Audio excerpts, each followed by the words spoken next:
بسم الله الرحمن الرحيم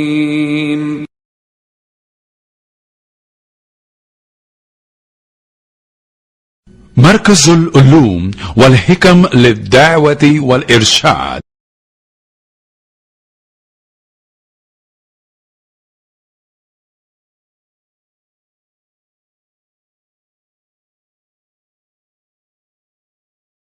وأن هذا صراطي مستقيما فاتبعوه ولا تتبعوا السبل فتفرق بكم عن سبيله ذلكم وصاكم به لعلكم تتقون.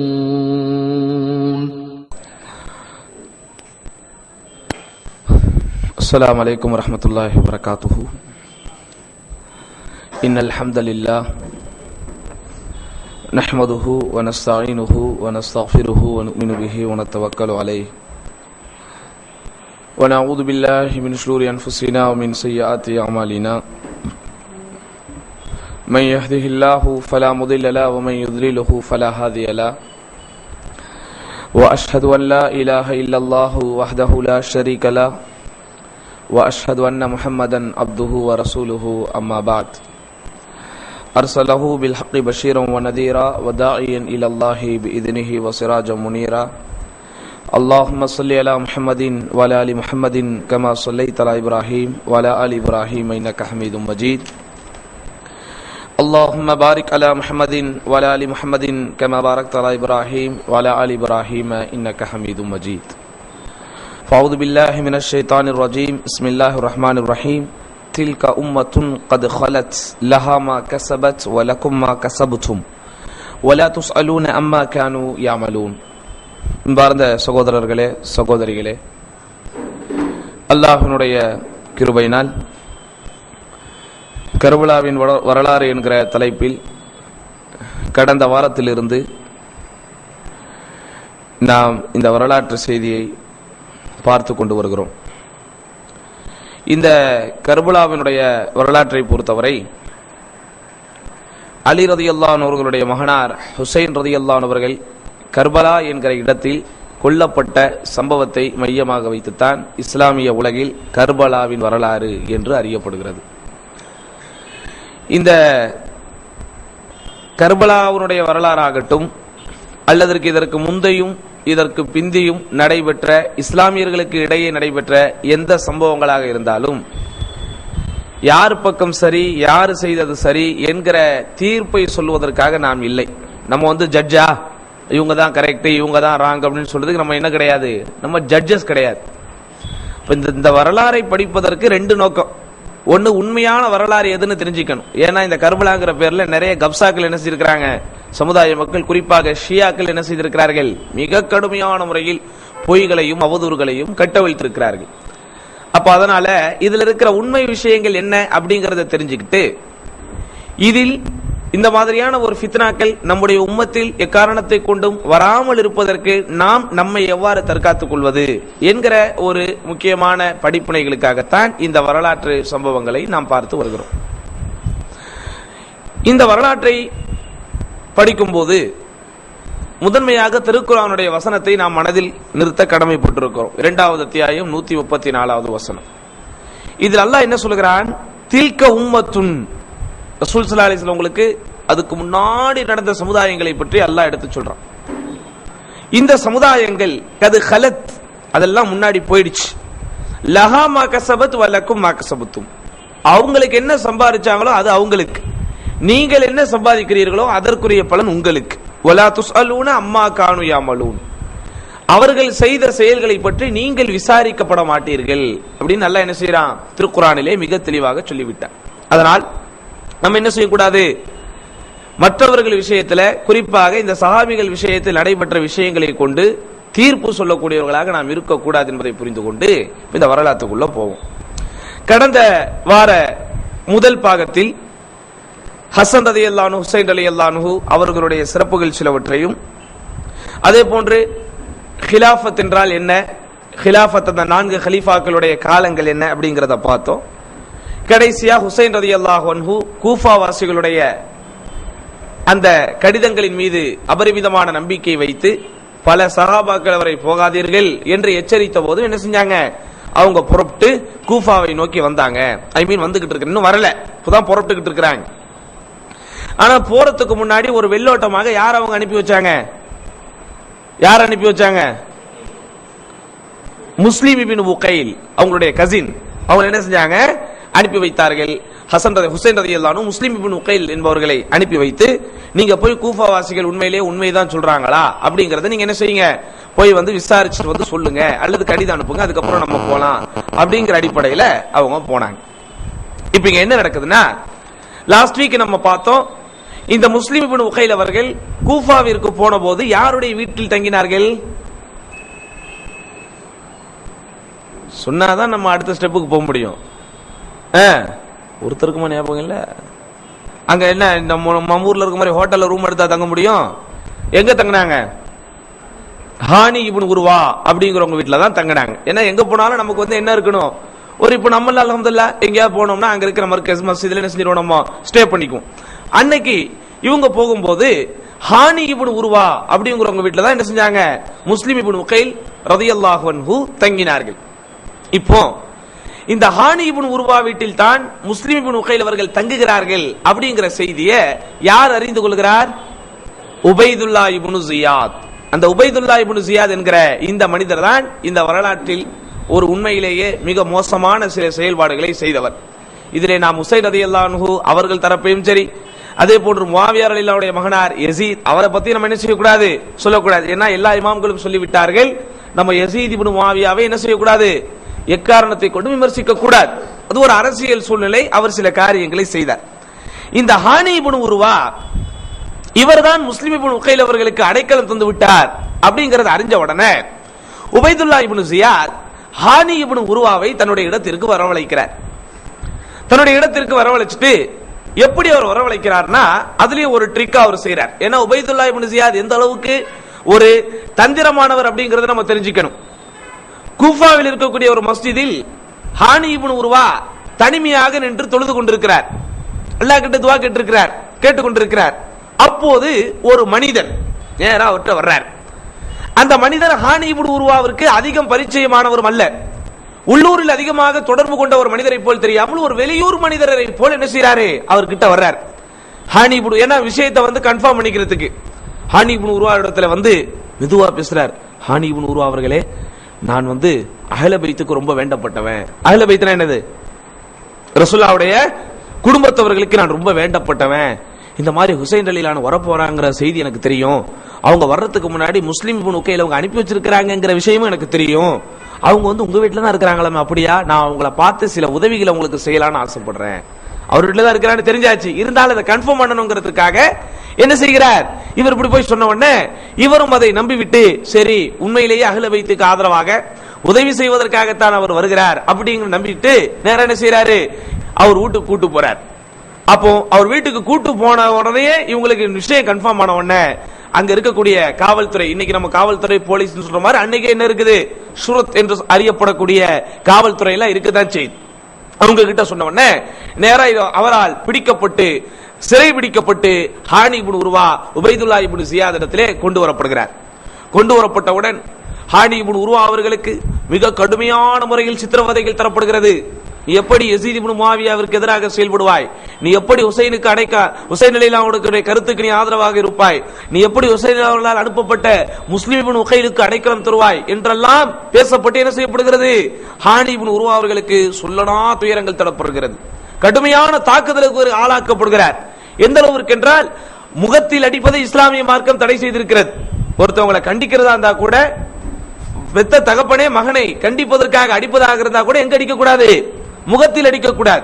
முகத்தில் அடிப்பதை இஸ்லாமிய மார்க்கம் மிக வன்மையாக கண்டித்திருக்கிறது. இதா பரப அஹதுக்கும் ஃபல்யத்தகில் வஜ், உங்களில் ஒருவரை அடிக்கக்கூடிய சூழ்நிலை நேர்ந்தால் முகத்தை நீங்கள் தவிர்த்து கொள்ளுங்கள் ரசூலுல்லாஹ் சொல்லி இருக்கிறாங்க. ஆனால் இவருக்கு முகத்திலேயே மிக சரமாரியான அடிகள் விழப்பட்டு மிக கடுமையான முறையை துன்புறுத்தப்படுகிறார்.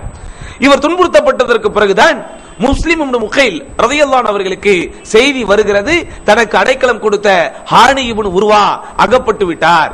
தனக்கு அடைக்கலம் கொடுத்த ஹானி இப்னு உர்வா இப்போது சிறைபிடிக்கப்பட்டிருக்கிறார். இன்னும் அவரை கொல்லல, அவரை டார்ச்சர் பண்ணி அடிச்சு அவரை பாதிப்பை ஏற்படுத்தி அவரை கொடுமைப்படுத்தி கொண்டிருக்கிறார்கள். அதே நேரத்தில் முஸ்லிம் இப்னு முகைல் அவர்களுக்கு விஷயம் தெரிந்து விடுகிறது, ஹானி இப்னு உர்வா என்ன செய்யப்பட்டிருக்கிறார், அகப்பட்டிருக்கிறார். இருந்தாலும் முஸ்லிம் இப்னு முகைல் அவர்கள் பயப்படவில்லை. காரணம் என்ன? உள்ளூரில் இருக்கக்கூடிய கூஃபாவாசிகள் எல்லாம் அவருக்கு சப்போர்ட்டா தான் இருக்கிறாங்கன்னு இன்னொரு நினைச்சுக்கிட்டு இருக்கிறார். ஆனா அவருக்கு தெரியாமையே இந்த பக்கம் உபைதுல்லா இப்னு ஜியாத் என்ன பண்ணிக்கிட்டு இருக்கான், எல்லாத்தையும் கரெக்ட் பண்ணிக்கிட்டு இருக்கிறான். அந்த 4000 பேருக்கு மேலாக அவர்கள் இருந்தாலும் கூட அங்க இருக்கக்கூடிய முக்கியஸ்தர்களை சந்தித்து பேசி, அங்க இருக்கக்கூடிய பெண்களை என்ன செஞ்சு வேற மாதிரியான ஆசை வார்த்தைகளை சொல்லி மிரட்டி, ஏதாவது ஏற்பட்டால் உங்களுடைய குடும்ப தலைவர்களை கொண்டு விடுவோம், உங்களுடைய ஆண்களை கொண்டு விடுவோம் என்றெல்லாம் மிரட்டின உடனே அங்க இருக்கிறவ எல்லாரும் நினைச்சிட்டான், பயந்து நடுங்கி ஹுசைன் ரலியல்லாஹு அவர்களுக்கு கொடுத்த ஆதரவை, குறிப்பாக முஸ்லிம் இப்னு முகைல் ரலியல்லாஹு அவர்களுக்கு இவர்கள் கொடுத்திருந்த அந்த உதவிகள் ஒத்தாசைகளை கொஞ்சம் கொஞ்சமாக நிறுத்த ஆரம்பிக்கிறார்கள். இந்த செய்தி எதுவுமே முஸ்லிம் இப்னு முகைல் அவர்களுக்கு தெரியாது. ஆனா இங்க ஹானி இப்னு உர்வா அவர்கள் சித்திரவதை செய்யப்படுகிறார் என்கிற விஷயம் இவருக்கு தெரிந்தவுடன் பகிரங்கமாகவே முஸ்லிம் இப்னு முகைல் அவர்கள் அழைப்பு விடுக்கிறார். இனி நம்ம பொறுக்க கூடாது, ஹுசைன் அவர்கள் வரும் வரை நம்ம வெயிட் பண்ண கூடாது. ஹுசைன் அவர்கள் தான் யாரை மீட் பண்ணணும், உபைதுல்லா இப்னு ஜியாத் மீட் பண்ணணுமா, யஸீத் இப்னு முஆவியா மீட் பண்ணணுமா? அவர் யஸீத் இப்னு முஆவியாவை மீட் பண்ணட்டும்.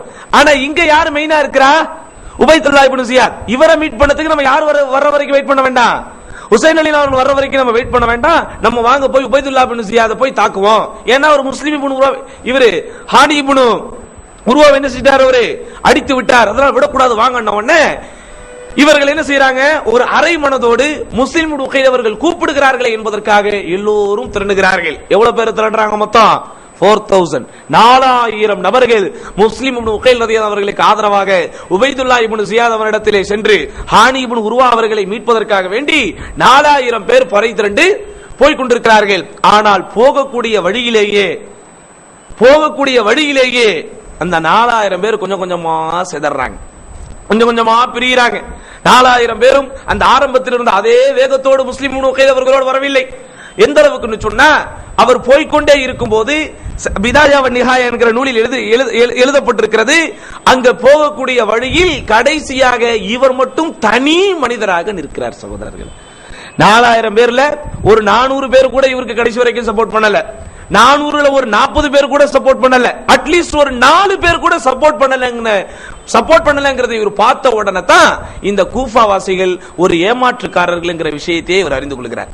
உதாரணமா, என்னதான் மயக்கினாலும் மிரட்டினாலும் பரிசு தர்றேன் வெகுமதி தரேன் என்று மிரட்டினாலும் ஒரு 4000ல 2000 பேராவது சப்போர்ட் பண்ணணுமா இல்லையா? அட்லீஸ்ட் ஒரு 1000 பேராவது உதவி செய்யணுமா இல்லையா? ஒருத்தரும் உதவி செய்யாமல் கடைசியாக முஸ்லிம் இப்னு முகைல் ரலியல்லாஹு அன்ஹு தனி மரமாக தனி மனிதராக அங்கு நிற்கிறார். அப்போதுதான் அவர் உணர்ந்து கொள்கிறார், ஆஹா, இந்த கூஃபா வாசிகள் சொல்லொன்றும் செயலொன்றுமாக இருக்கிறார்கள். இவர்கள் ஹுசைன் அலி அவர்களுக்கு போட்ட கடிதங்கள் எல்லாம் போய் வெறுமனே இவர்கள் மேலோட்டமாகத்தான் செய்திருக்கிறார்களே தவிர ஒரு இஹ்லாசான நியத்தோடு இவர்கள் செய்யவில்லை என்பதை உணர்ந்தவுடன், ஆனா இவரால் என்ன செய்ய முடியும்? ஹுசைன் கிளம்பி வந்துகிட்டு இருக்கிறாங்க. இவர் போட்ட லெட்டர் வச்சுதான், என்னதான் கூஃபா மக்கள் முன்னாடியே லெட்டர் போட்டாலும் கடைசியா ஹுசைன் அலி எந்த லெட்டர் வச்சுதான் வர்றாங்க? முஸ்லிம் இப்னு முகைல் போட்டார் அந்த லெட்டர். அவர் என்ன லெட்டர் போட்டாரு? இங்க இருக்கிற கூஃபா மக்கள் நமக்கு சப்போர்ட்டா தான் இருக்கிறாங்க, நீங்க பயப்படாதீங்க கிளம்பி வாங்கன்னு சொல்லி லெட்டர் போட்டாரா இல்லையா? அந்த லெட்டரை மையமாக வைத்துத்தான் ஹுசைன் ரலியல்லாஹு அன்ஹு கிளம்பி வருகிறார். ஆனா இவருக்கு ரொம்ப லேட்டா தான் விளங்குது, இங்க இருக்கிற கூஃபா மக்கள் நம்மை ஏமாற்றி விட்டார்கள், இங்க இருக்கிற கூஃபா மக்கள் தைரியமாக இல்லை என்கிற செய்தி தெரிந்தவுடன் இவர் தனக்காக அழவில்லை, ஹுசைன் ரலியல்லாஹு அன்ஹு நினைத்து அழுகிறார். தனக்காக அவர் பயப்படவில்லை, ஹுசைன் ரலியல்லாஹு அவர்களையும் அவரோடு வருகின்ற அஹ்ல பைத்துகளையும் நினைத்து அவர் கலங்கிக் கொண்டிருக்கிற நேரத்தில் கடைசியாக தன்னுடைய உயிரை அவர் பாதுகாத்துக் கொள்ள வேண்டும் என்கிற நோக்கத்திற்காக வேண்டி ஒரு வீட்டு திண்ணையில் போய் அடைக்கலம் புகிறார். அந்த வீட்டில் ரொம்ப நேரம் அமர்ந்து கொண்டிருக்கிறார். ஏன்னா இவர் வெளியே நடமாட முடியாது, வெளியே நடமாடினா யார் பிடிச்சிருவா? போலீஸ்காரங்க பிடிச்சிருவாங்க. அதே நேரத்தில் கூஃபாசிகள் என்ன செய்வாங்க, இவரை காட்டி கொடுத்து வருவார்கள் என்கிற ஒரு சூழ்நிலைக்காக வேண்டி முஸ்லிம் இப்னு முகைல் தனியாக ஒரு வீட்டு திண்ணையிலே போய் தன்னை ஒதுக்கிக் கொள்கிறார். அந்த நேரத்தில் அந்த வீட்டில் இருக்கக்கூடிய ஒரு பொம்பளை என்ன செய்யறாங்க, கதவை திறந்து வெளியே வர்றாங்க. பார்த்தா இவர் அங்க உட்கார்ந்துகிட்டு இருக்கிறார். அந்த பெண்மணிக்கு தெரியாது இவங்க தான் முஸ்லிம் இப்னு முகைல், இந்த கூஃபாவாசிகளால் ஏமாற்றப்பட்டவர் இவர்தான் என்று அந்த பெண்மணிக்கு தெரியாது. உபைதுல்லா இப்னு ஜியாத் போலீஸ்காரங்களை அனுப்பி இவரைத்தான் தேடிக்கிட்டு இருக்காங்கிற மேட்டர் அவங்களுக்கு தெரியாது. அந்த பெண்மணி வெளியே பார்த்த உடனே ஒரு கரீபான ஒரு வெளியூர்காரர் ஒருவர் இருக்கிறார் அப்படின்ன உடனே கொஞ்சம் பரிதாபமா அந்த பொம்பளை பாக்குது. உடனே இவர் கேட்கிறார், எனக்கு கொஞ்சம் தண்ணி தாமான்னு கேட்கிறார். என்ன கேட்கிறாரு? எனக்கு கொஞ்சம் தண்ணீர் தாருங்கள் என்று கேட்கிறார். உடனே அந்த பெண்மணி என்ன செய்கிறார், சரி ஒருத்தர் கேட்கிறாங்களேன்ட்டு தண்ணியை கொண்டு வந்து கொடுக்கறாங்க. தண்ணியை கொடுத்துட்டு திரும்ப கதவு மூடிட்டு உள்ள போயிடுறாங்க. திரும்ப கொஞ்ச நேரம் கழிச்சு அந்த பொம்பளை கதவு திறக்குது. அப்பவும் அங்க அவர் நின்னுகிட்டே இருக்கிறார். அப்போ ஒரு சந்தேகம் வருமா வராதா? உடனே அந்த பெண்மணி கேட்கிறார்கள், என்ன ரொம்ப நேரமா நீங்க உட்கார்ந்து இருக்கிறீங்களே, இப்படி எல்லாம் நீங்க உட்கார கூடாது, ஒரு பெண்மணி இருக்கிற இடத்துல இப்படி நீங்க உட்கார்ந்தா நான் உங்களை ஒரு தவறான ஆளாக பார்க்கிறேன் அப்படின்ன உடனே தன்னுடைய தன்னை பற்றி தவறாக இந்த பெண்மணி சிந்திக்கிறாள். உடனே பாருங்க, அங்க அவருடைய அந்த உண்மைத்தனம், அவருடைய ஒழுக்கம் இங்க பரிசோதிக்கப்படுகிறது. ஒரு பெண்மணி வீட்டுல இருக்கிறாங்க, அந்த வீட்டு வாசல்ல ரொம்ப நேரம் ஒருத்தர் என்ன தப்பா நினைப்பாங்களா இல்லையா? அப்போ ஒரு சொல்றாரு, அன முஸ்லிம் இப்னு உகைல், அன முஸ்லிம் இப்னு உகைல், நான் தான் முஸ்லிம் இப்னு உகைல், ஹுசைன் அலி அவர்களுக்கு ஆதரவாக வந்திருப்பவன் நான் தான், அஹ்ல பைத்திற்கு சார்பாக வந்திருப்பவன் நான் தான் அப்படின்ன உடனே இந்த பெண்மணி அதிர்ச்சியா பாக்குறாங்க. கூஃபால இருக்கிற எல்லா பெண்மணிகளுக்கும் தகவல் தந்தாச்சு. என்னன்னு, உங்க வீட்டுக்காரங்களோ உங்க வீட்டுல இருக்கக்கூடிய ஆண்களோ இந்த முஸ்லிம் இப்னு உகைலுக்கு சப்போர்ட் பண்ணா குடும்பத்தோட க்ளோஸ் பண்ணிடுவோங்கிற மாதிரியான மிரட்டல் இந்த பெண்மணிக்கும் தெரியும். இருந்தாலும் இந்த பெண்மணி இப்படி ஒரு பலகீனமாக தனிமையாக இருப்பதை பார்த்தவுடன் வீட்டிற்குள் இடம் கொடுக்கிறார். வீட்டுக்குள்ள வர வைக்கிறாங்க. அவரை வீட்டுக்குள்ள வந்த உடனே அங்கே யார் இருக்கிறார் என்று பார்த்தால் அவருடைய மகன். யாரு? அந்த பெண்மணிக்கு ஒரு மகன் இருக்கிறார். அந்த மகன் யாரு? அங்க இருக்கிற முஹம்மது இப்னு அஷ்அஸ் அப்படிங்கிறவர் கவர்மெண்ட் சம்பந்தப்பட்டவர். கூஃபாவில் இருக்கக்கூடிய அரசாங்க அதிகாரிகள் இருப்பாங்களா இல்லையா? அந்த அரசாங்க அதிகாரிகள் ஒருவரான முஹம்மது இப்னு அஷ்அஸ் என்பவருக்கு அந்த மகன் வந்து என்னவா இருக்கிறாரு, அவர் வந்து அவரோட ஒரு ஜாயின்ட் பர்சனா இருக்கிறார். உடனே இவர் பார்த்த உடனே அம்மா தான் உள்ள விட்டாங்க. ஆனா அம்மாவோட மகன் என்ன செய்யறாரு, நேரா போய் முஹம்மது இப்னு அஷ்அஸ் கிட்ட சொல்லி கொடுத்துறாரு. என்னன்னு, நீங்க யாரை தேடிக்கிட்டு இருக்கிறீங்களோ, நீங்க எந்த முஸ்லிம் இப்னு உகைலை தேடுறீங்களோ அவர் என் வீட்டை தான் பத்திரமா இருக்கிறாரு, நீங்க போலீஸ் அனுப்பி அவர் தூக்கிருங்கிறார். உடனே முஹம்மது இப்னு அஷ்அஸ் அவருக்கு கிடைத்த தகவலின்படி முஹம்மது இப்னு அஷ்அஸ் என்ன செய்கிறார், போலீஸ்காரர்களை அழைத்துக் கொண்டு வந்து, காவல்துறைகளை அழைத்துக் கொண்டு வந்து, காவலாளிகளை அழைத்துக் கொண்டு வந்து என்ன செய்யறாரு, அந்த முஸ்லிம் இப்னு உகைல் ரலியல்லாஹு அன்ஹு அவர்களை அங்கிருந்து கூப்பிட்டுக் கொண்டு நேராக உபைதுல்லா பின் ஜியாத் இடத்தில் அழைத்து செல்கிறார். இப்போ பாருங்க, இப்போ முஸ்லிம் இப்னு உகைல் இந்த போலீஸ்காரர்கள், அதாவது அந்த காவலாளிகள் அவரை பிடிக்க வந்த நேரத்தில் கூட அவர் வீரத்தை இழக்கவில்லை. என்னதான் 4000 பேர் இந்த கூஃபாவாசிகள் இவரை விட்டு விட்டு போனாலும் கூட, 4000 பேர் கூஃபாவாசிகள் இவரோடு வருகிறேன் என்று சொல்லி கடைசியில் ஏமாற்றி விட்டாலும் கூட இவர் தனியாளாக இருந்தும் கூட பயப்படவில்லை. தன்னை தாக்குவதற்கு ஆட்கள் வருகிறார்கள் என்பதை தெரிந்த உடனேயே தன்னிடத்தில் இருக்கிற வாளை உருவிக்கொண்டு அவர்களோடு ஒரு மனிதனாக, ஒத்தை மனிதராக சண்டைக்கு நிற்கிறார். யாரோட சண்டை போடுறாரு? போலீஸோட சண்டை போடுறாரு. அங்கிருக்கிற காவலாளிகளோடு சண்டை இருக்கிறார் தனி மனிதராக. ஆனால் இந்த காவல்துறையை அழைத்து வருகின்ற நபர் யாருன்னு கேட்டா அந்த முஹம்மது இப்னு அஷ்அஸ். யார்கிட்ட போய் தகவல் சொன்னாங்களோ அவர் தான் என்ன செய்யறாரு, போலீஸ கூட்டு வரார். உடனே இவர் சொல்றாரு, முஸ்லிம் இப்னு உகைல், நீங்கள் வாள் எடுத்து சண்டை போடாதீர்கள், உங்களுடைய உயிருக்கு நான் பொறுப்பு, உங்களுடைய உயிருக்கு நான் செய்யறேன், நான் கேரண்டி தரேன். நம்ம நேரா உபைதுல்லா பின் ஜியாத் கிட்ட போலாம். இவங்க யாரை மீட் பண்ண முடியாது, டைரக்டா போய் யஸீத் இப்னு முஆவியா எல்லாம் மீட் பண்ண முடியாது. யஸீத் இப்னு முஆவியா ஒரு பிரைம் மினிஸ்டர் மாதிரி, பிரைம் மினிஸ்டர் போய் சாதாரண மீட் பண்ண முடியுமா? சீஃப் மினிஸ்டர், மினிஸ்டர் மாதிரி ஆளுங்க தானே மீட் பண்ண முடியும். அப்ப முஹம்மது இப்னு அஷ்அஸ் என்ன சொல்றாரு, நமக்கு பொறுப்பாளரா இருக்கிற உபைதுல்லா பின் ஜியாத் கிட்ட நான் என்ன செய்யறேன், உங்களை கூட்டு போறேன், உங்களை கூட்டு போய் நடந்த விஷயங்கள் எல்லாம் சொல்றேன். உங்களுடைய உயிருக்கு எந்த பாதிப்பும் இல்லாமல் உங்களுடைய உயிருக்கு பாதுகாப்பு தருவதற்கு நான் கேரண்டின்னு சொல்லி இவரை கூட்டு போறார். இங்க என்ன நடக்குது தெரியுமா? போகக்கூடிய வழியில் திடீரென்று இந்த முஸ்லிம் இப்னு உகைல் ரலியல்லாஹு அன்ஹு கண்ணீர் விட்டு அழுது கொண்டிருக்கிறார்.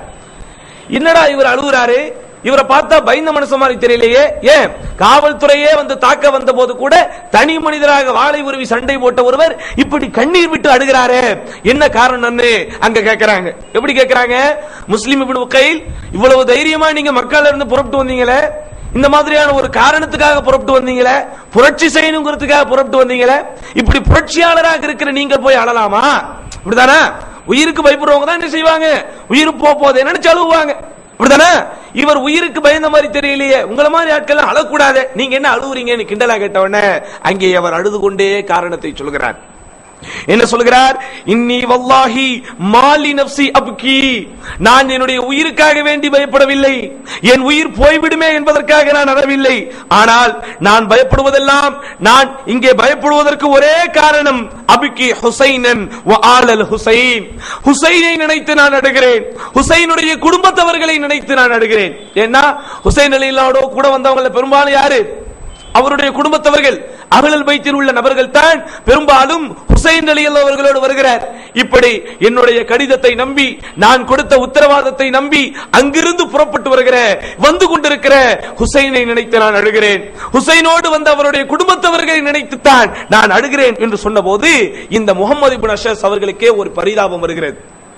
அவர் தான் போலீஸ்ல பிடிச்சிட்டு போறாரு, அவர் தான் உபைதுல்லா இப்னு ஜியாத் கொண்டு போறாரு.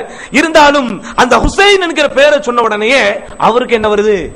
மனசுல ஒரு இரக்கம் வருது. உடனே சொல்றாரு, நீங்க பயப்படாதீங்க, நீங்க அழாதீங்க, நான் என்ன செய்யறேன், உபைதுல்லா இப்னு ஜியாத் இடத்திலே நான் பேசுகிறேன், நான் அவரிடத்தில் பேசி நான் ஒரு ஆளை அனுப்பி என்ன செய்கிறேன், நீங்கள் சொல்ல வரக்கூடிய தகவலை நான் சொல்லுகிறேன். அப்படி ஒரு சொல்றாரு, என் மீது உண்மையிலேயே உனக்கு அக்கறை இருந்தால், என் மீது உண்மையிலேயே உனக்கு ஒரு இரக்கம் இருந்தால், நான் சொல்லுகிற ஒன்றே ஒன்றை மட்டும் எனக்காக செய்யுங்கள்.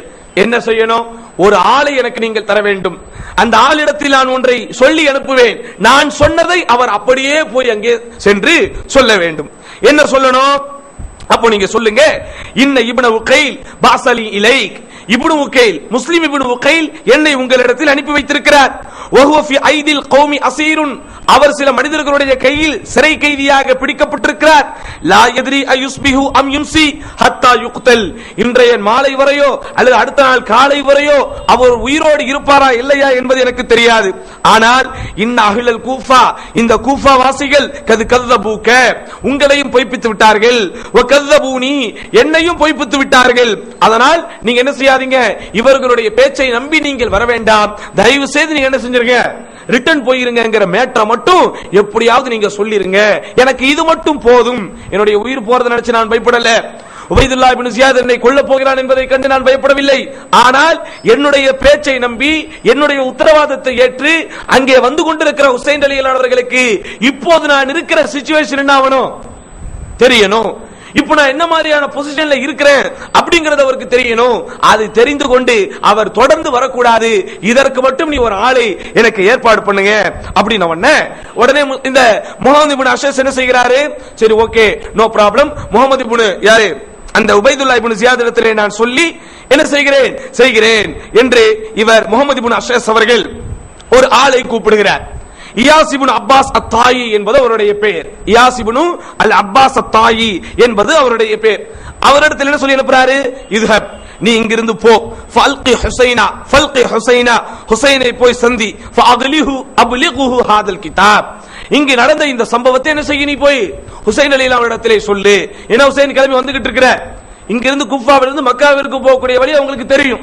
நீங்க போற வழியில எந்த இடத்தில் நீங்கள் ஹுசைனை பார்க்கிறீர்களோ அந்த இடத்துல என்ன செஞ்சீங்க, நீங்க இந்த செய்தியை சொல்லிட்டு அவர் அனுப்புங்க அப்படிங்கிற அடிப்படையில் அவரை அனுப்பிவிட்டு இந்த முஸ்லிம் இப்னு உகைல் ரலியல்லாஹு அவர்களை முஹம்மது இப்னு அஷஸ் எங்கே கூப்பிட்டு கொண்டு வருகிறார், யார்ட்ட கூட்டு வர்றாரு, உபைதுல்லா இப்னு ஜியாத் இடத்திலே கூட்டு வர்றார்.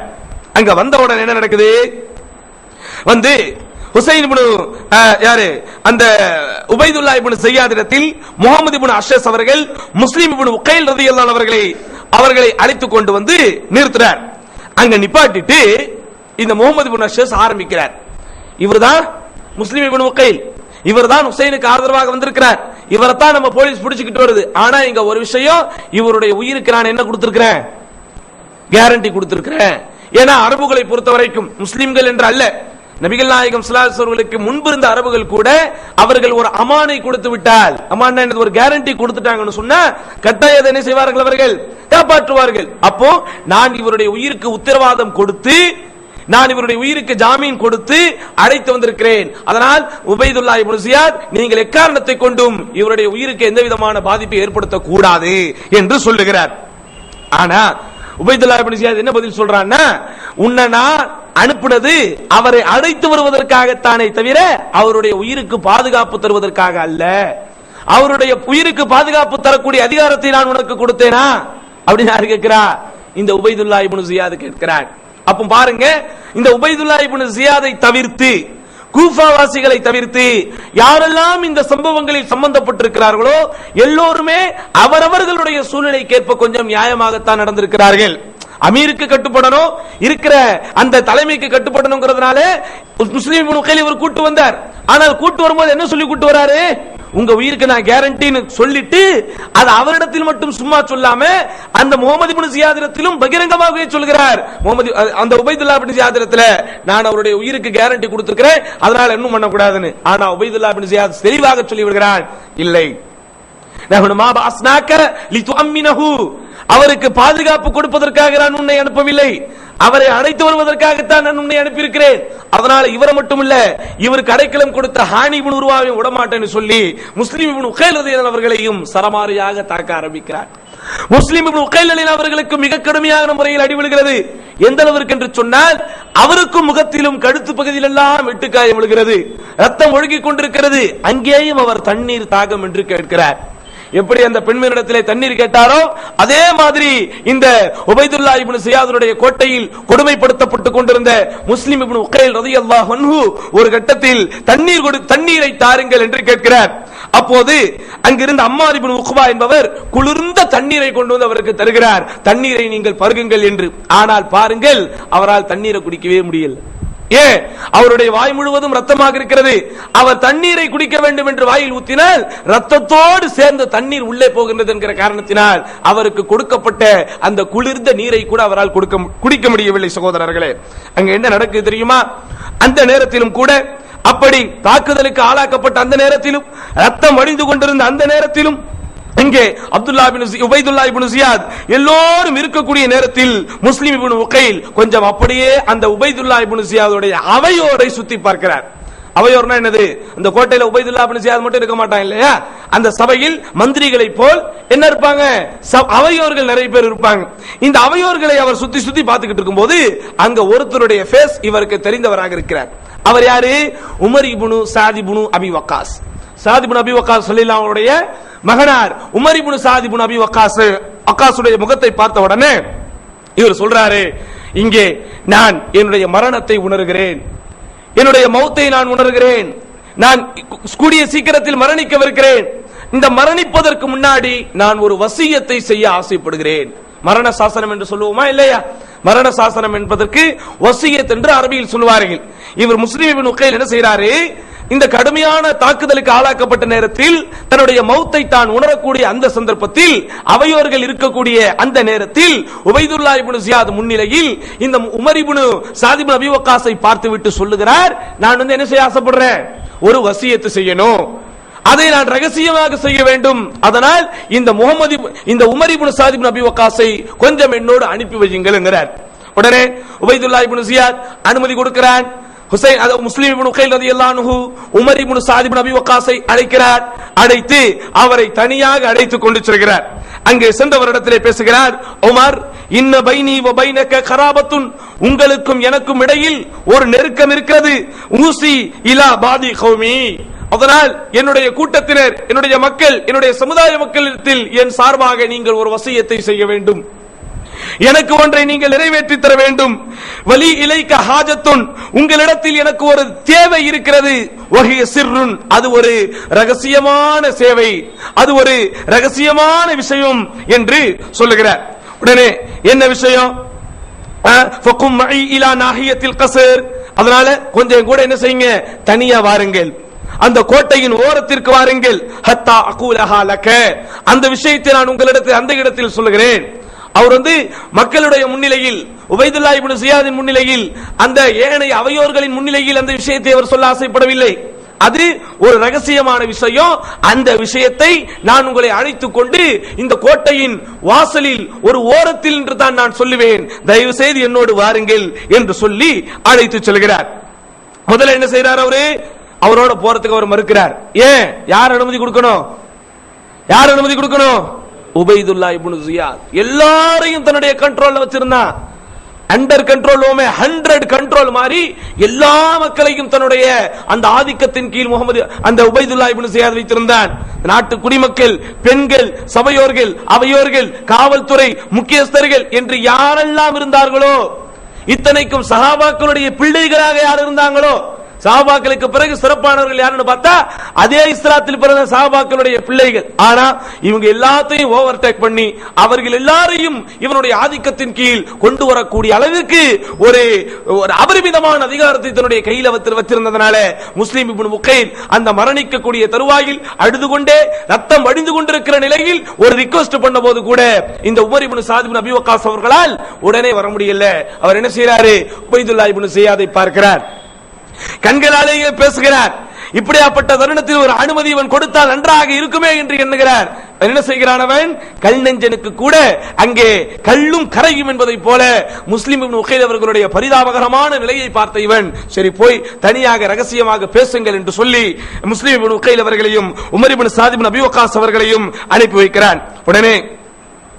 உடனே முஸ்லிம் இப்னு உகைல் தனியாக அவரை அழைத்து சென்று பேசுகிறார். என்ன பேசுறார் தெரியுமா, என்ன ரகசியம் பேசுறார் தெரியுமா, இன்ன அலைய தைனன் ஃபில் கூஃபா 700 திர்ஹம். நான் கூஃபாவிற்கு வந்து தங்கிய இந்த இடைப்பட்ட காலத்தில் என்னுடைய சொந்த தேவைக்காக 700 திர்ஹம் நான் இந்த கூஃபா மக்களிடத்தில் கடன்பட்டிருக்கிறேன். அதுதான் வசியத். இதுதான் உங்களுடைய அச்சமாக இருந்தது. எத்தனை திர்ஹம் கடன் வாங்கியிருந்த? 700 திர்ஹம் நான் இந்த கூஃபாவில் வந்து தங்கியிருந்த காலத்தில் கடனாக வாங்கி இருந்தேன். ஃபஅக்திஹா அன்னி, தயவு செய்து எனக்காக அந்த கடனை நீ அடைத்து விடு.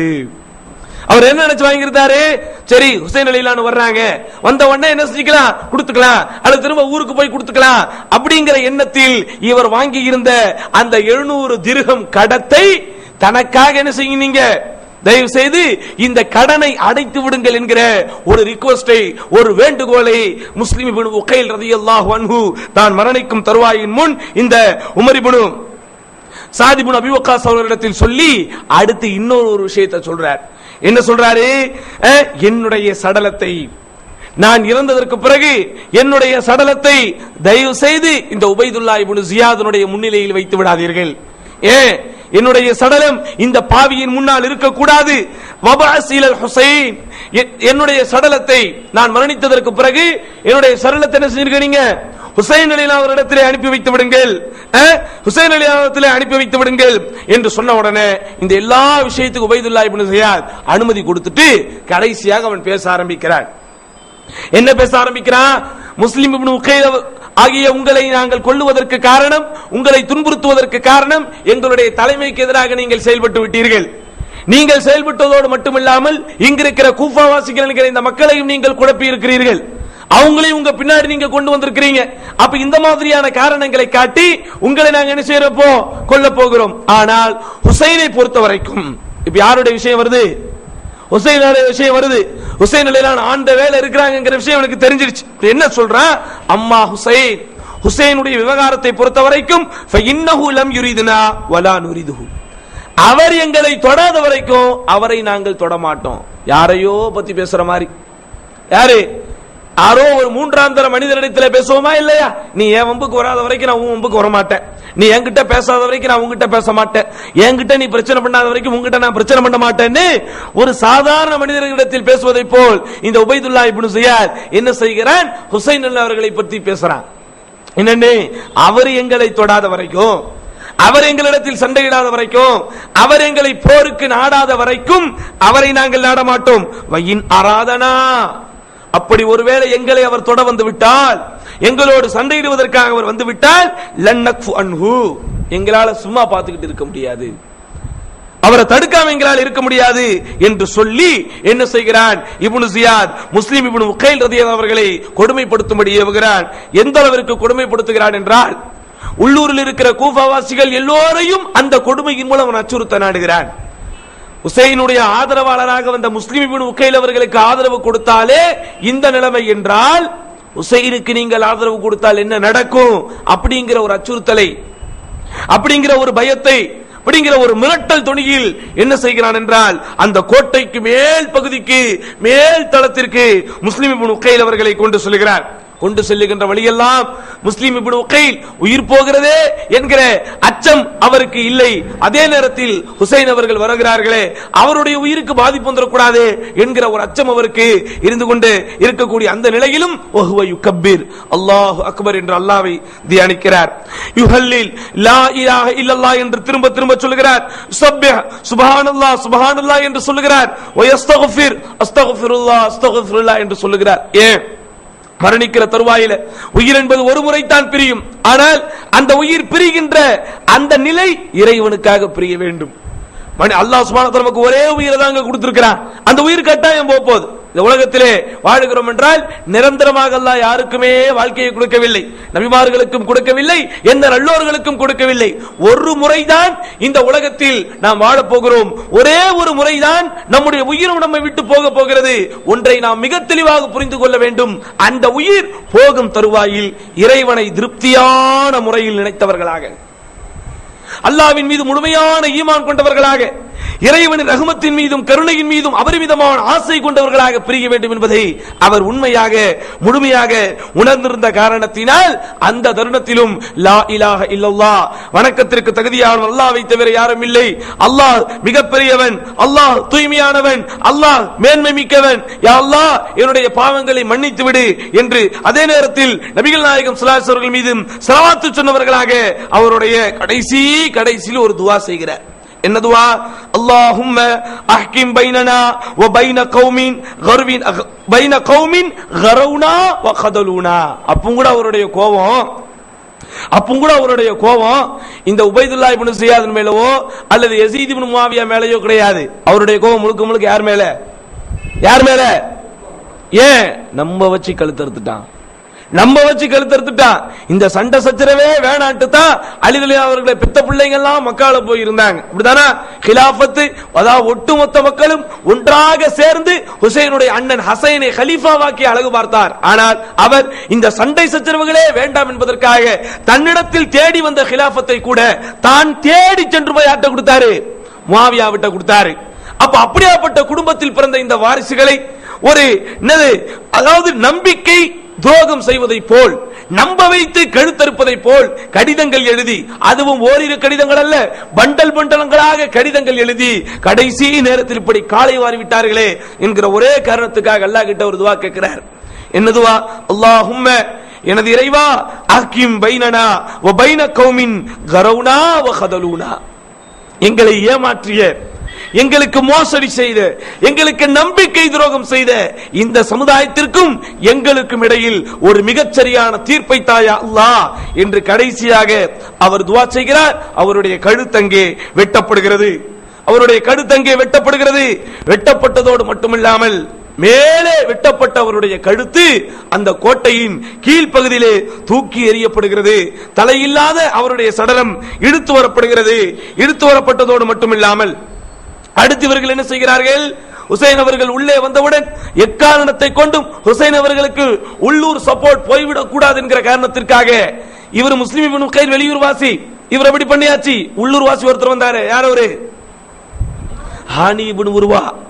அவர் ஆல்ரெடி அடிச்சு துவைச்சு எடுத்தாச்சு, ஆல்ரெடி அவரை படாதபாடு படுத்தியாச்சு.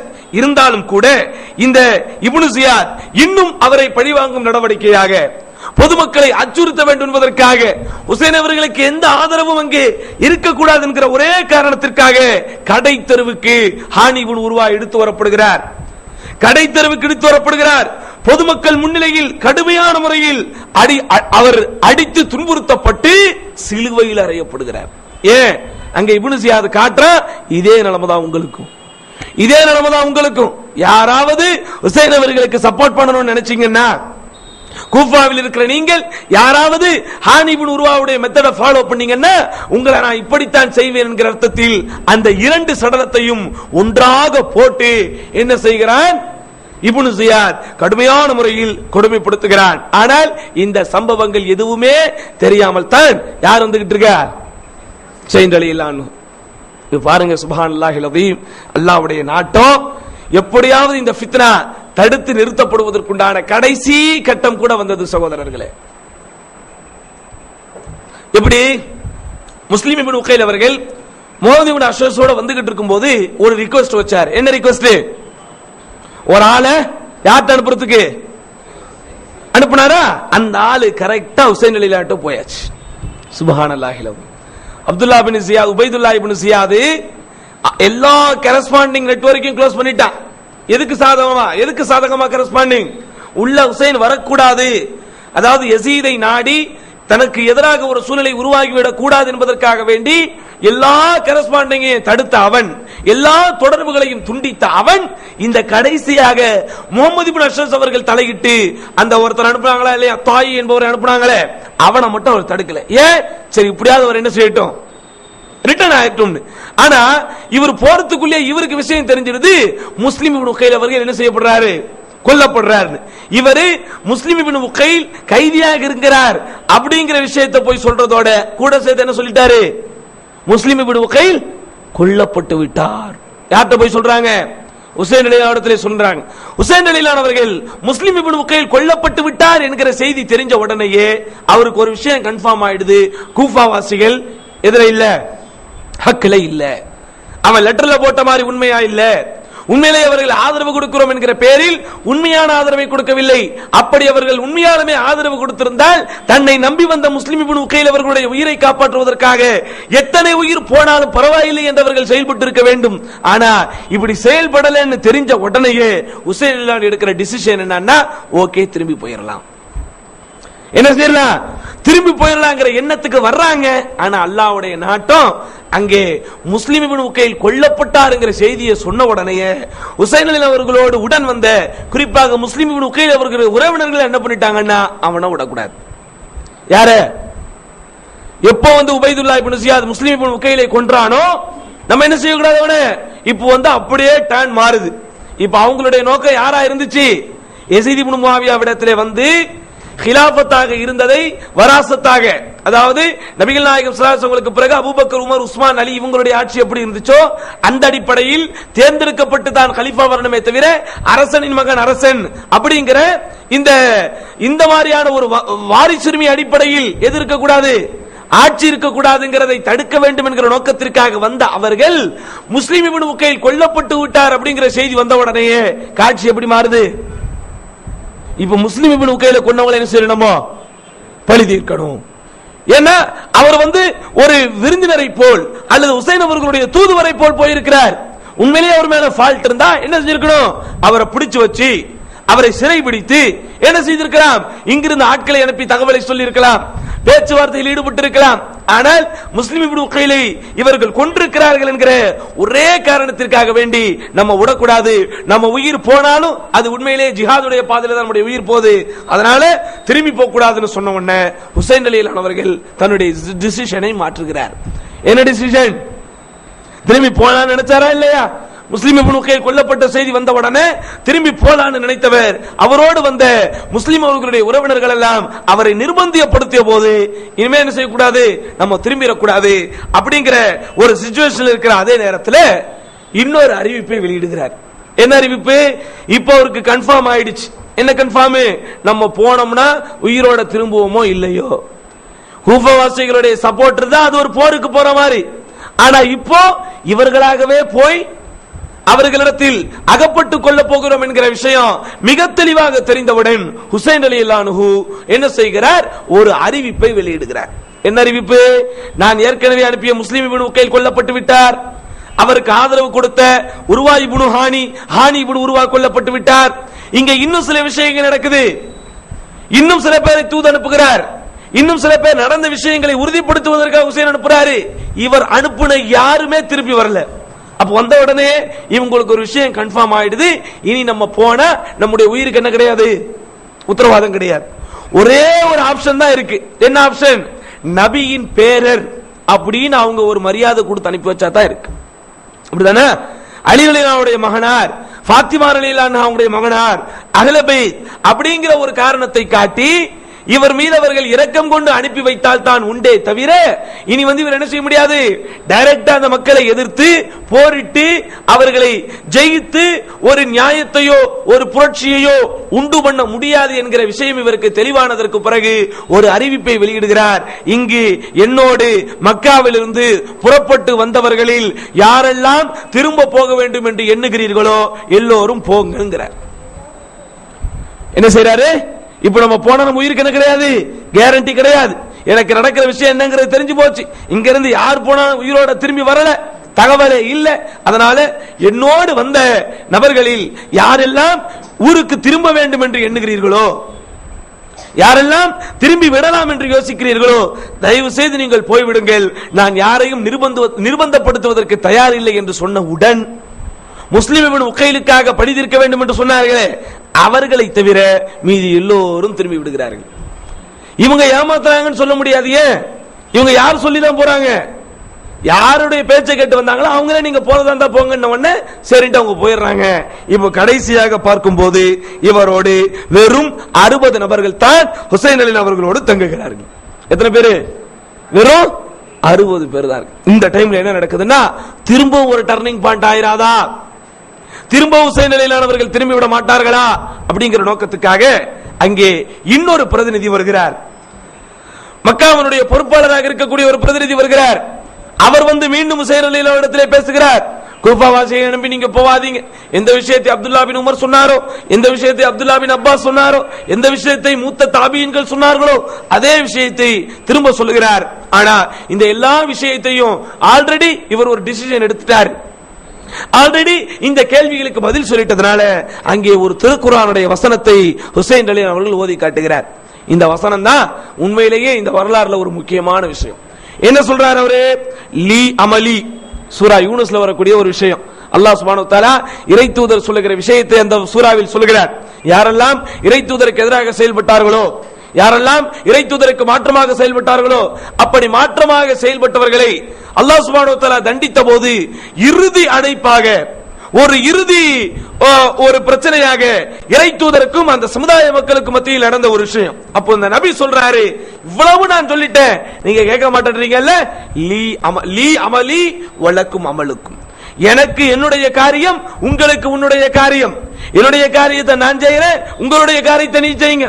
நான் செய்வதை பற்றி நீங்கள் விசாரிக்கப்பட மாட்டீர்கள், நீங்கள் செய்வதை பற்றி நான் விசாரிக்கப்பட மாட்டேன் என்று இறை தூதர் தன்னுடைய சமுதாய மக்களுக்கு விடுத்த இறுதி எச்சரிக்கையான சூரா யூனுஸின் 41வது வசனத்தை ஹுசைன் அலிலானவங்க சொல்லி காட்டுறாங்க.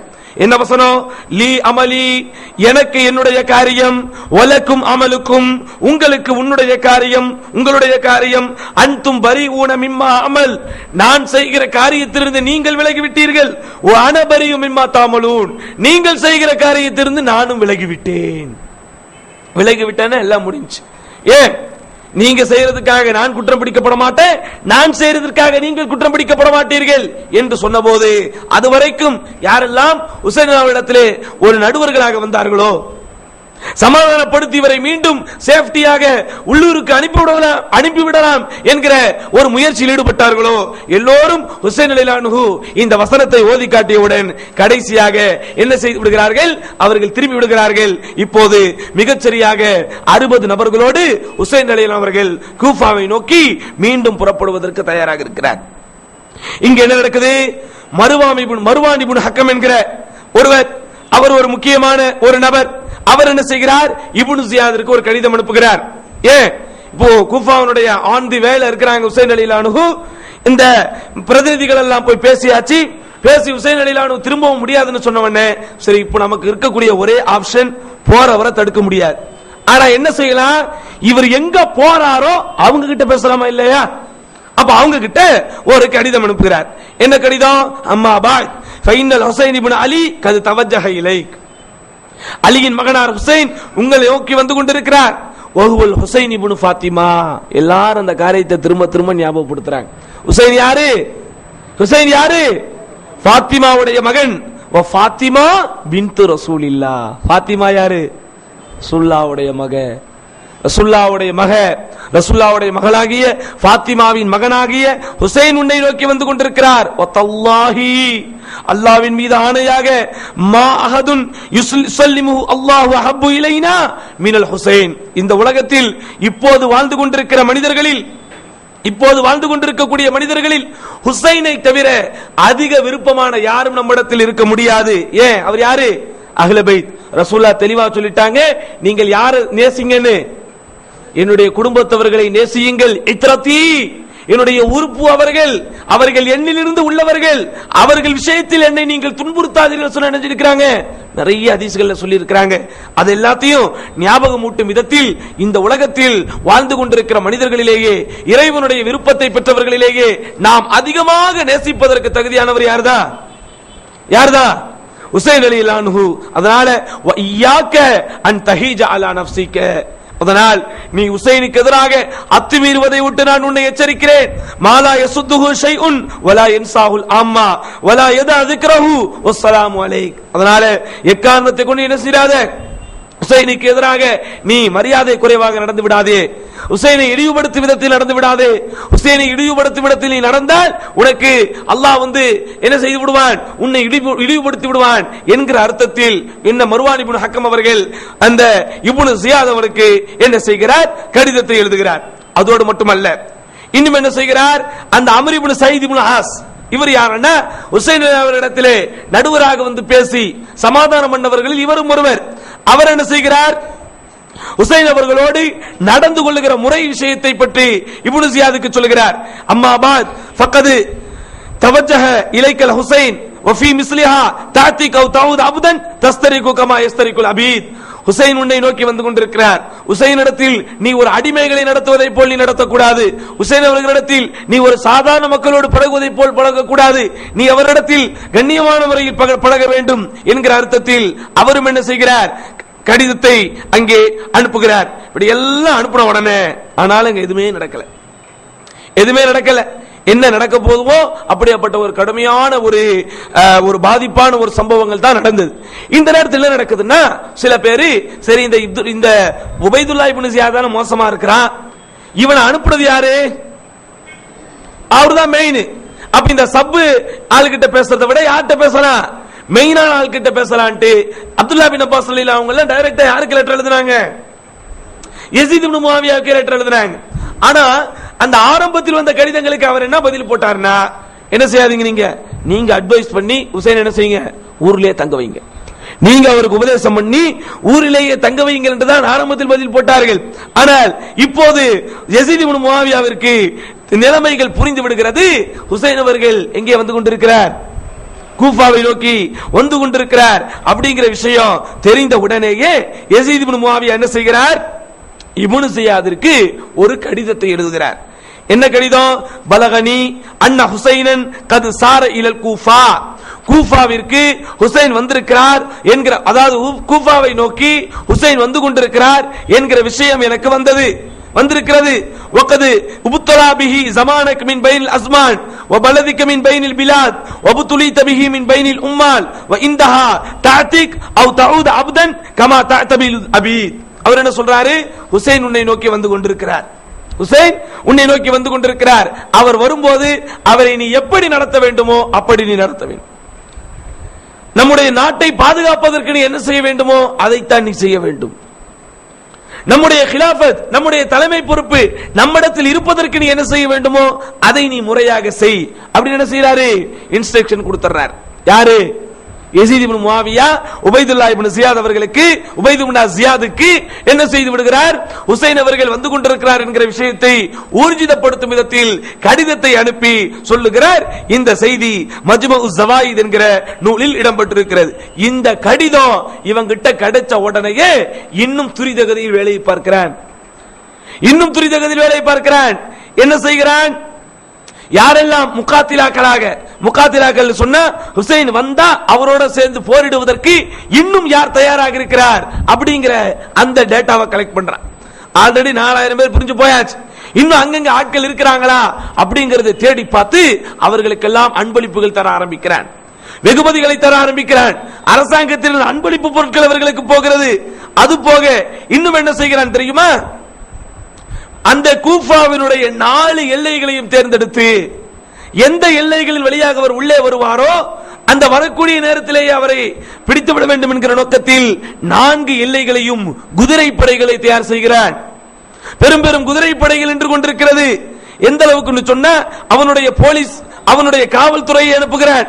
அதை சுற்றி இருக்கக்கூடிய எல்லா இடங்களிலும் காதிசியா என்கிற இடத்திலிருந்து ஹஃப்தான் என்கிற இடம் வரைக்கும், அதே போன்று கதக்தான் என்கிற இடம் வரைக்கும், லோலா என்கிற இடம் வரைக்கும், இதெல்லாம் கூஃபாவை சுற்றியுள்ள எல்லைகள். மக்காவில் இருந்து மதீனாவில் இருந்து அந்த கூஃபாவை நோக்கி உள்ளே வர வேண்டும் என்று சொன்னால் இதெல்லாம் என்னது? முக்கியமான எல்லை பகுதிகள். இந்த எல்லா எல்லை பகுதிகளிலும் இந்த உபைதுல்லா இப்னு ஜியாத் என்ன செய்கிறான் என்றால் காலாட்படைகளையும் குதிரை படைகளையும் மிகச்சரியாக நிற்க வைக்கிறான். எத்தனை பேர் எதிர்க்க? 60 பேர் எதிர்க்க. இன்னும் என்ன நடக்குது? அதே போன்று இந்த கூஃபாவில் இருந்து ஷாம் தேசம் வழியாக போகக்கூடிய எல்லா பாதையையும் தடை செய்கிறான். தடை செய்யறது அப்படின்னா இங்கிருந்து யாரும் போக முடியாது, அங்கிருந்து யாரும் வர முடியாது. உதாரணமா சில ரோடுகளில் அல்லது சில சாலைகளில் முக்கியமான தலைவர்கள் வரும்போது டேக் டைவர்ஷன் சொல்லி அனுப்புவாங்களா இல்லையா? அதே மாதிரி அந்த காலத்திலே டேக் டைவர்ஷன் ஆரம்பிச்சிட்டாங்க. என்ன செய்கிறார்கள்? ஷாம் தேசத்தினுடைய அந்த ஹைவே மாதிரி அந்த சாலை வழியாக கூஃபாவில் நுழையக்கூடிய அல்லது கூஃபாவில் இருந்து வெளியே போகக்கூடிய எல்லா பிரதான சாலைகளிலும் காவல்துறையை நியமித்து, ஆட்களை நியமித்து, யாரும் உள்ளே போகாமல், யாரும் அந்த ஊரில் இருந்து வெளியே போக முடியாத அளவிற்கு எல்லா சூழ்நிலைகளும் என்ன செய்கிறார்? உபைதுல்லா இப்னு ஜியாத் அங்கே ஏற்படுத்துகின்றான். கடைசியாக ஹுசைன் இப்னு அலி ரலியல்லாஹு அன்ஹு அவர்கள் கூஃபாவை நோக்கி வந்து கொண்டிருக்கிறார். ஆனால் இந்த எந்த மாற்றங்களும் அவருக்கு தெரியாது. அவர் என்ன நினைச்சுக்கிட்டு வராருன்னா, சரி 60 பேர் போறோம், போய் ஒரு பேச்சுவார்த்தை நடத்தி விடலாம் என்கிற எண்ணத்தில் தான் அதுவரைக்கும் அவர் இருக்கிறார். ஆனால் இங்க இருக்கக்கூடிய எல்லாரையும் அவர்கள் கொள்ளுகிறார்கள். உள்ளிருந்து யாரையும் வெளியே அனுப்ப மாட்டேன்றாங்க, வெளியே இருந்து யாரையும் உள்ளே விட மாட்டேன்றார்கள் என்கிற எந்த விஷயமும் அவருக்கு தெரியாத அந்த நேரத்திலும் ஒரு சில சமாதான முயற்சிகளில் ஹுசைன் இப்னு அலி ஈடுபடுகிறார். என்ன சமாதான முயற்சி? முதலில் ஹுசைன் ரலியல்லாஹு அன்ஹு கைஸ் இப்னு மஸயர் என்கிற ஒரு மனிதரை அனுப்புகிறார். அந்த மனிதரிடத்தில் தான் கூஃபாவை நோக்கி வருகிறேன், இன்னும் கூஃபாவில் யாராவது நமக்கு ஆதரவாளர்கள் இருக்கிறார்களா அப்படிங்கறதை தெரிந்து கொள்வதற்காக ஒரு நபரை அனுப்புகிறார். போன நபர் திரும்ப வரவே இல்லை. திரும்ப அதே போன்று இன்னொரு மனிதரை அனுப்புகிறார் காதிசியா என்கிற அந்த இடத்தை நோக்கி. காதிசியா என்பதும் கூஃபா நகரத்தின் பிரதானமான எல்லை. அந்த எல்லைக்கு ஆளை அனுப்புகிறார். அங்கே போன நபரும் திரும்ப வரவில்லை. அதற்கு பிறகு முஸ்லிம் இப்னு உகைல் எந்த இடத்தில் கொல்லப்பட்டாரோ அல்லது எந்த இடத்தில் அவர் இருந்தாரோ அந்த ஹுசைன் இப்னு தமீம் என்கிற அந்த நபரிடத்தில் ஒரு ஆளை அனுப்புகிறார். அந்த நபரும் திரும்ப வரவில்லை. என்ன நடந்ததுன்னு பார்த்தா, ஹுசைன் இப்னு அலி யாரையெல்லாம் பேச்சுவார்த்தைக்காக அந்த கடைசி கட்டத்தில் அனுப்பினாரோ எல்லாரும் அங்கே கொல்லப்படுகிறார்கள். எல்லா மனிதர்களும் கொல்லப்படுகிறார்கள். அந்த நேரத்தில் தான் மீண்டும் ஹுசைன் ரலியல்லாஹு அந்த தன்னோடு வந்தவர்கள் எல்லாம் செல்லுவதற்கு தயாராக இருந்தால் செல்லுங்கள் என்கிற அழைப்பை மீண்டும் விடுகிறார். ஏன்? அவர் அனுப்புற ஆட்கள் எல்லாம் ஒன்னொன்னா கொல்லப்படுறாங்க. அனுப்புற ஆட்கள் யாருமே திரும்ப வரவில்லை. அப்போ இதே நிலைமையில் நாம் போனால் நாமும் திரும்பி வருவோம் என்பதற்கு உத்தரவாதம் இருக்கிறதா? இல்ல. இன்னும் சொல்ல போனா அனுப்பப்பட்ட நபர்கள் மிக தெளிவாக தெரிகிறது, அவர்கள் திரும்ப வரவில்லை, கொல்லப்பட்டிருக்கலாம். இதே நிலைதான் தமக்கும் ஏற்படுவதை உணர்ந்த ஹுசைன் ரலியல்லாஹு அன்ஹு தன்னுடைய நெருங்கிய உறவினர்களை தவிர மீதி உள்ள எல்லாரையும் திரும்பவும் அவர் அனுப்புவதற்கு ஹுசைன் ரலியல்லாஹு அவர்கள் அங்கே ஆணையிடுகிறார். ஆனால் அங்கே கூட இருந்த அவர்கள், அவரோடு வந்தார்களே 60 நபர்கள், அவர்கள் மிக தெளிவாக சொல்கிறார்கள், நன்ஷுதுக்கல்லாஹ் இல்லா மா ரஜஅத மின் மகானிக் ஃபஇன்னஹு லைஸ லக பில் கூஃபா நாஸிருன் வலா ஷிஅத்துன் பல் நதகவஃபு அன் யகூனு அலைக. அங்கே என்ன சொல்கிறார்கள்? இன்னும் சில பேர் பேசுகிறார்கள், இங்க இருக்கிற சூழ்நிலைகளை எல்லாம் பார்க்கும்போது ஹுசைன் அவர்களே, நிச்சயமாக நாம் அங்கே போனால் நமக்கு இங்கே உதவி புரிபவர்கள் யாரும் இருக்க மாட்டார்கள், ஆதரவாளர்கள் நமக்கு யாரும் இருக்க மாட்டார்கள் என்கிற கருத்தில் சில பேர் பேச ஆரம்பிக்கும் போது உகைல் ரலியல்லாஹு அவர்களுடைய அந்த பிள்ளைகள் என்றே வருகிறது. பனு உகைல், உகைல் அவர்களுடைய பிள்ளைகள், அதாவது முஸ்லிம் அவர்களுடைய சகோதரர்கள் எல்லாம் மிக தெளிவா சொல்றாங்க, வல்லாஹி லா நப்ரஹு ஹத்தா நுத்ரிக ஸஅரனா அவ் நஸூக கமா ஸாக முஸ்லிம். ஹுசைன் அவர்களே, நாம கண்டிப்பா அங்க போறோம், அங்கே போய் கிளர்ந்து எழ போகிறோம், அங்கே போய் ஒரு புரட்சி செய்ய போகிறோம். அங்கே நாம் புரட்சி செய்து நாம் சாதிப்போம். இல்லையேல் முஸ்லிம் எதை சுவைத்தாரோ அதையே நாமும் சுவைப்போம் என்கிறார். முஸ்லிம்னா யாரு? முஸ்லிம் இப்னு உகைல் எதை சுவைத்தார்? மரணத்தை தானே சுவைச்சாரு. நம்ம போவோம், இதை விடக்கூடாது. நம்முடைய உயிரே போனாலும் பரவாயில்லை, நாம் போய் நியாயத்தை கேட்போம். நமக்கு நியாயம் கிடைக்கவில்லையா, முஸ்லிம் எதை சுவைத்தாரோ அதை நாமும் சுவைப்போம் என்று அங்கு இருக்கக்கூடிய அதாவது முஸ்லிம் ரலியல்லாஹு அவர்களுடைய சகோதரர்கள், ஒன்றுவிட்ட சகோதரர்கள், உறவினர்கள் எல்லாம் ஒட்டுமொத்தமாக ஹுசைன் அலி அவரிடத்திலே சொன்னபோது ஹுசைன் அலி அவர்கள் வேறு வழியே இல்லாமல் கூடிருந்த அவர்களை அழைத்துக் கொண்டு அவர் எந்த பாதையை நோக்கி போனாரோ அந்த பாதையில் தொடர்ந்து போனார். அங்கே என்ன நடந்தது, எப்படியாப்பட்ட சம்பவங்கள் ஏற்பட்டது, அந்த சம்பவங்களினால் எப்படிப்பட்ட பின்விளைவுகள் உண்டானது என்பதை எல்லாம் இன்ஷா அல்லாஹ் அடுத்த வார தொடரிலே பார்ப்போம். எல்லாம் அல்லாஹ் சுப்ஹானஹு வ தஆலா இந்த வரலாற்று தகவல்களின் மூலம் நமக்கு இறையச்சத்தை தந்து நம்முடைய ஈமானை அதிகப்படுத்துவானாக என்று துஆ கேட்டு வாய்ப்புக்கு நன்றி கூறி முடித்துக் கொள்கிறேன். வ ஆகிரு தஅவானா அல்ஹம்துலில்லாஹி ரப்பில்